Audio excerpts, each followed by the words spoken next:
Hi అండి, అందరికీ నమస్కారం. వెల్కమ్ టు ఆంధ్ర పల్లె వంటలు.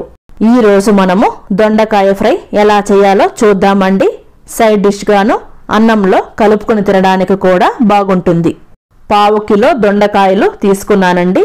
పండిన దొండకాయలు ఉంటే తీసేయండి, వేసుకోవద్దు. శుభ్రంగా కడిగి సన్నగా కట్ చేసుకోవాలి.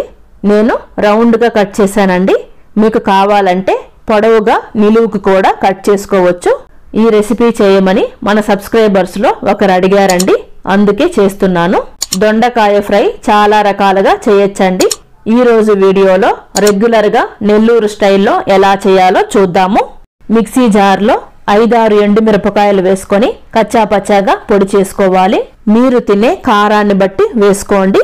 తరువాత 2 టేబుల్ స్పూన్స్ తినే శనగలు వేసుకొని మెత్తగా పొడి చేసుకోవాలి. 1 టీ స్పూన్ కొబ్బరి పొడి వేసుకోవాలి. పొడి కాబట్టి మళ్ళీ గ్రైండ్ చేయాల్సిన అవసరం లేదండి. మీ దగ్గర కొబ్బరి పొడి లేకపోతే శనగలు వేసేటప్పుడే చిన్న కొబ్బరి ముక్క వేసి గ్రైండ్ చేసుకుంటే సరిపోతుంది.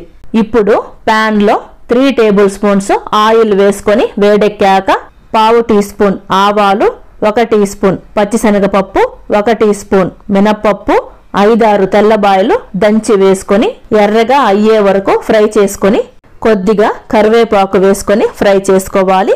తరువాత దొండకాయ ముక్కలు వేసుకొని 1/2 నిమిషం పాటు హై ఫ్లేమ్ లో ఉంచి ఫ్రై చేసుకోవాలి.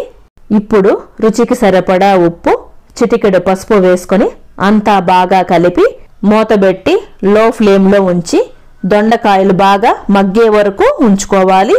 మధ్య మధ్యలో కలుపుకుంటూ ఉండాలి, లేదంటే మాడిపోతుంది.